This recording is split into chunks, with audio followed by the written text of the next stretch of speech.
Jemaat yang diberkati Tuhan, jumpa kembali dalam pelayanan Renungan Harian GKE.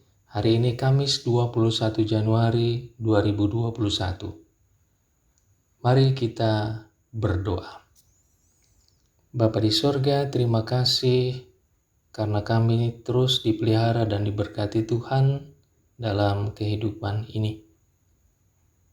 Saat ini Tuhan, sebelum kami memulai aktivitas kerja dan pelayanan kami masing-masing, kami rindu mendengarkan sabda firman-Mu lewat pelayanan renungan harian GKE. Berkati kami ya Tuhan, agar melalui pelayanan firman ini, kami semakin mengenal Tuhan dan setia untuk mendengar lalu melakukan firman-Mu dalam hidup ini, sehingga hidup kami menjadi berkat bagi yang lain.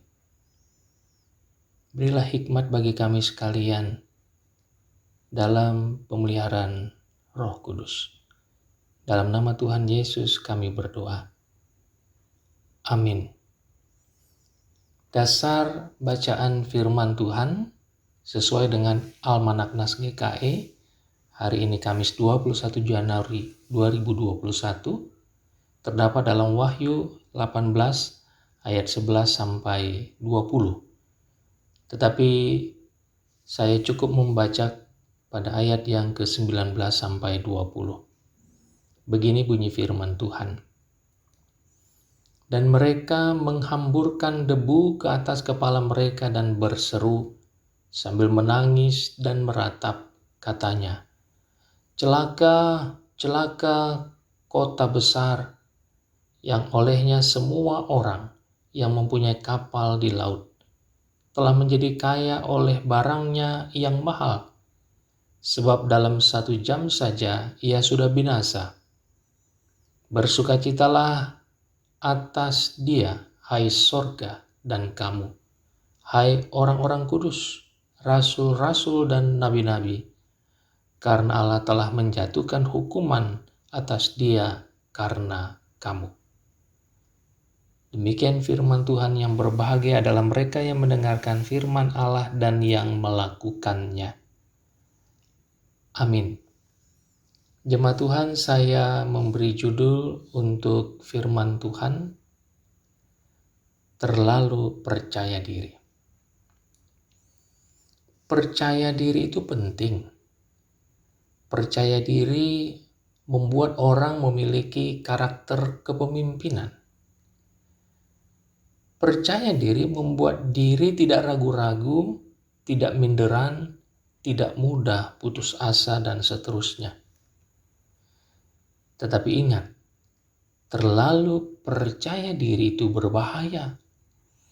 Terlalu percaya diri akan menjerumuskan diri masuk ke dalam pusaran yang disebut dengan narsisme. Narsisme adalah paham yang mengagung-agungkan dirinya sendiri. Bahaya terlalu percaya diri atau narsisme adalah bisa menempatkan diri seperti Tuhan.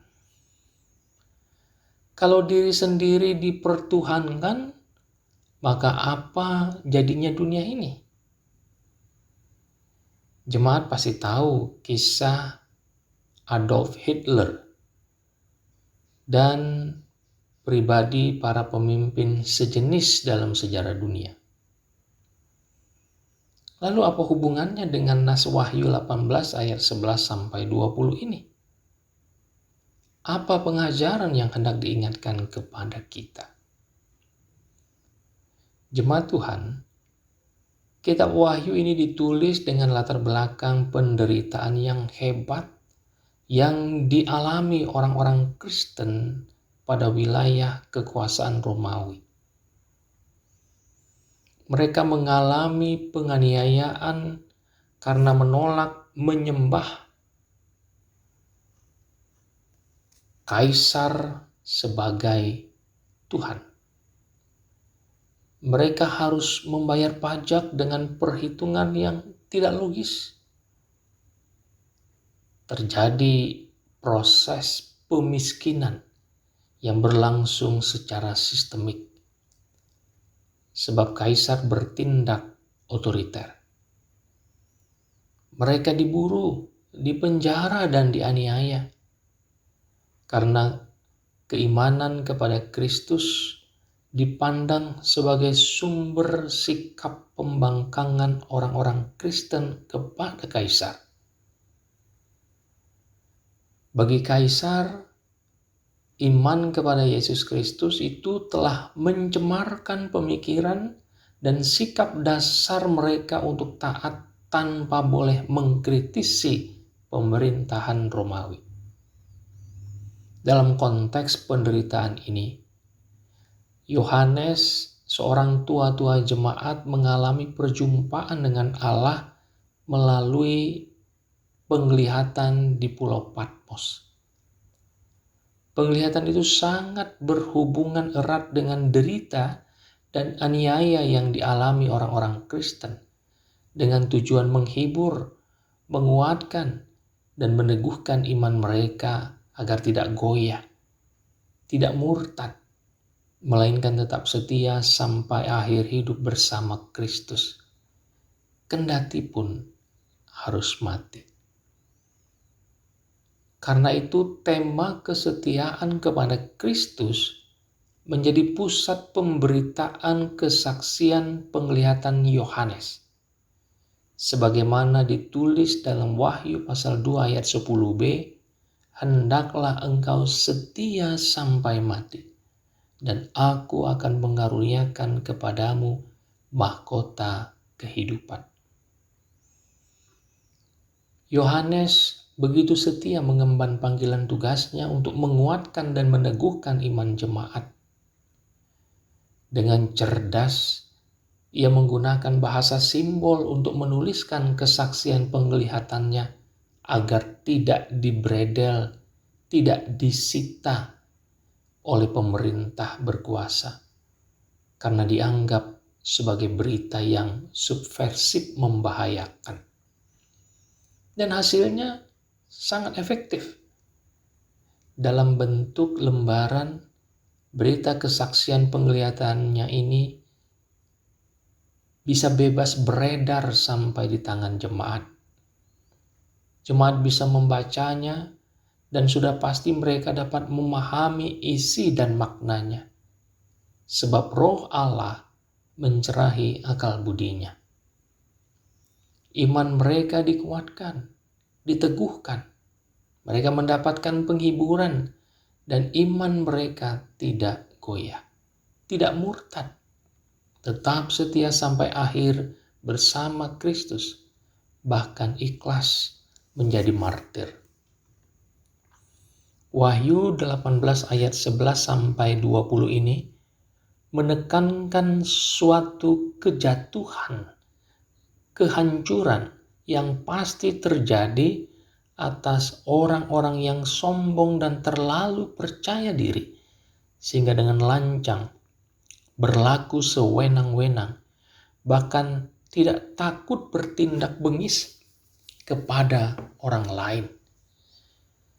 Kejatuhan itu akan dialami Kaisar Domitianus yang otoriter, yang terlalu percaya diri dengan menjadikan dirinya sebagai Tuhan.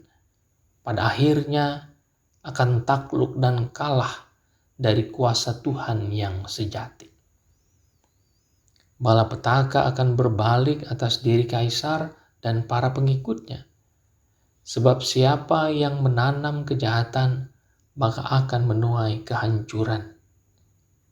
Seruan hukuman Tuhan ini disampaikan secara terselubung dengan menggunakan bahasa kiasan, bahwa kekuasaan Babel akan jatuh.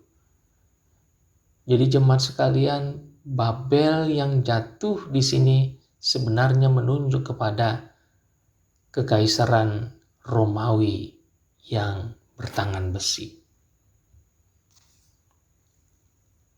Lalu pembelajaran apa yang dapat kita petik dan sebagai penegasan untuk kita ingat dan kita cermati.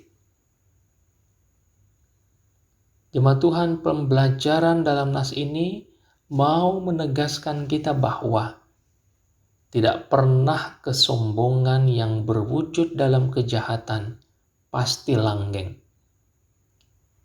Kejatuhan dan kehancuran adalah pasti menimpanya, cepat atau lambat. Adapun kesombongan menjadi jalan yang masih laris dipilih orang-orang tertentu, sesungguhnya disebabkan kepuasan semu masih menjadi daya tarik dan energi yang mendorongnya untuk selalu dikejar. Namun ingat, sejatinya tidak pernah ada kata puas dan cukup. Keinginan untuk puas yang bergelora inilah yang membutakan mata hatinya, sehingga tak dapat membendung arogansi hidup.